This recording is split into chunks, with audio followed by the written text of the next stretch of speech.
So hey Tina, that is such a great shot of your puppy, and I just love the name Guinness. When did you get him?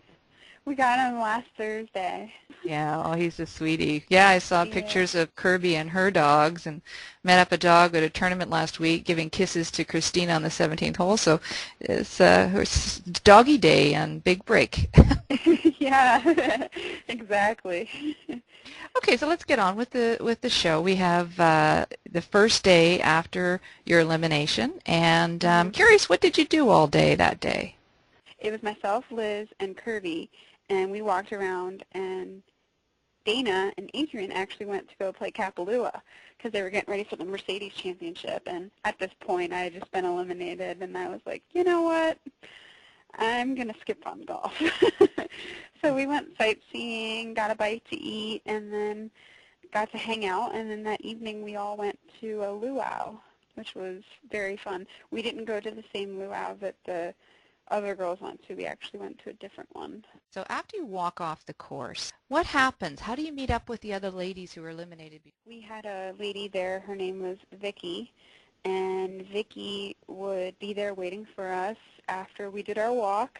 She'd take us in a golf cart, and we go, and then we'd take the van back to the hotel, and you have to go there, shower, pack up, and then go ahead and bring your stuff to your new hotel room, and then go back over to the common area because you have to do your final interview and that sort. So kind of, weird because I was like, oh, do I really have to, leave? Can I just stay over here with Courtney? So, well, you wanted to be with Courtney, and 24 hours later you were.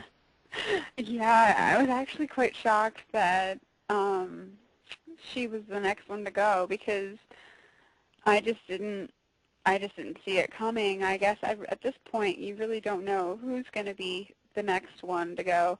You just kind of, I hoped it wasn't her. I really thought if anybody's going to beat me, I hope it's Courtney, and I hope Courtney goes on now and wins it.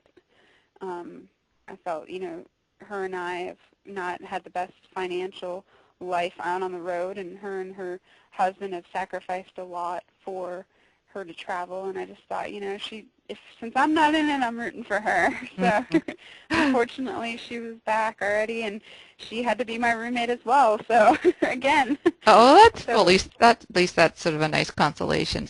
I was going to say because they room us based on who's the next eliminated. So I had my room to myself that one evening, and then the next night I knew somebody was going to be rooming with me. And sure enough, when I found out it was Courtney, I was kind of a sigh of relief. At the same time, I didn't want it to be her because I wanted her to go on to win it. But at the same time, I was like, there's one individual at this point in time that I do not want to room with. I can only imagine who that might be. I was still a little heated about that, and I just, I didn't want it to be really awkward, especially after everything that had happened. So when it was Courtney, it was a little bit of a relief. Well, tell me then, when you watched this week's episode, how much of the drama of this week did you already know because of rooming with Courtney, and how much of it was a surprise? I knew that a lot of the girls were angry about Christina's behavior in my show, where I got eliminated. I didn't know that they would really kind of do that, I guess you could say, out on the golf course. Like, I didn't expect that really from Lori, but Lori is an intimidating type person.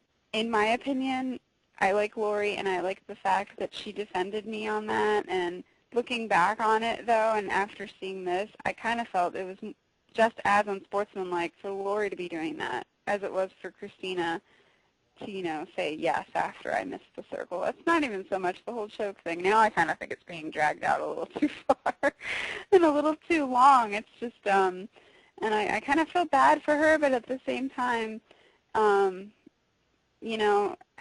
guess, what goes around comes around. And unfortunately, you wish bad things on people, or, you wish other people to fail, and you kind of get that right back at you. I just kind of thought it, I'm a little bit torn both ways, but I think it was taken out of line for Lori and them to be that way outwardly towards her, and to tell you the truth, when I was eliminated, Lori wanted me to go into the confessional room with Christina and confront her about what had happened.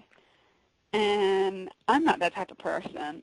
I don't hold a grudge. I don't like confrontations. I didn't even, want to go ahead and really, I kind of wanted to forget about it all. And when they, were trying to push me to go into a confessional room with Christina and confront her about it, I thought, you know what, guys, this is just, get rid of the drama. Just stick to the golf, and before we left the island, when we were all getting ready to, head out, I, approached Christina because we were all together in the common area. We were actually watching the finale of Big Break Mesquite, which was on at the time.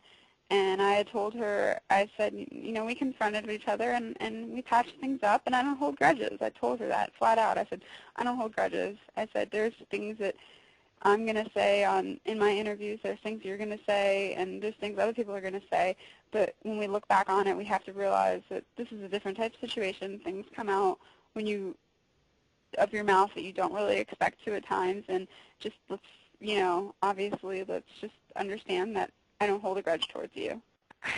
I'd rather have more friends than enemies, and you know what, if that's the way it is, that's how I am. And I just kind of, after seeing this episode, I kind of felt bad for Christina because I didn't realize that this sort of thing was going on. I knew that Courtney had told me the tension was getting pretty tight, and even more so than when I was on. And I guess I had expected Lori to kind of be the tough one who would, kind of just be the silent type tough one, like give her kind of a glare or, some sort of, like give her the evil eye, that sort of thing.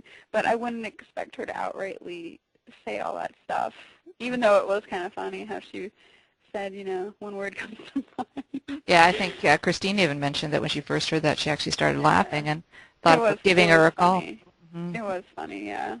Well, thank you for that. That's very nice of you to give us your insights into it, because you were sort of the center of it all, even if you weren't there.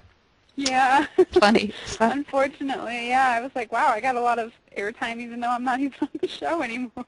It's true. But it's true. I guess when you have something like that, you just, they're going to drag it out. It's drama.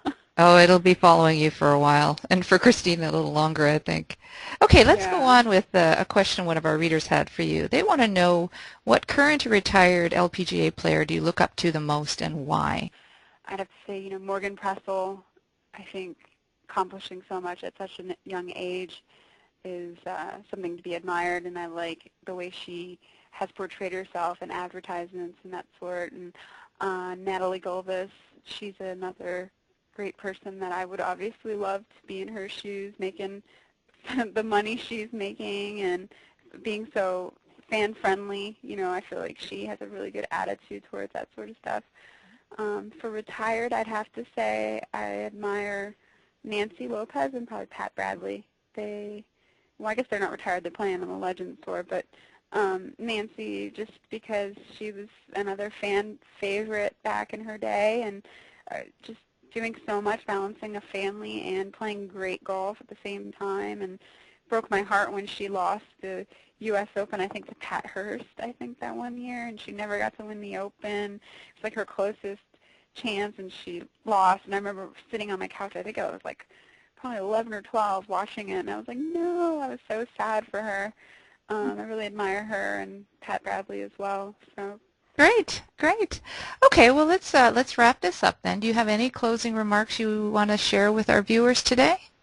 No, I just, it's weird watching it from my perspective now. I guess now I know how the viewers feel, because watching it, I was like, oh gosh, this isn't easy. I was in it still. I could do this. But you know what? Being put in it, it's completely different. So I'm just as bad as the viewers at home, saying that it was easy to do the, little short game challenge, the different shots, out of the bunker and stuff. I was like, oh, I could do that, But it's different once you're there. It's completely different. Yeah, and you know that firsthand for sure. Well, Tina, thank you so much for today's interview. I hope we can talk again next week. Yeah, and thank you. You take care of that puppy. I will. Thank you so much. She's a handful. All righty. Take care. Thank you. Bye-bye.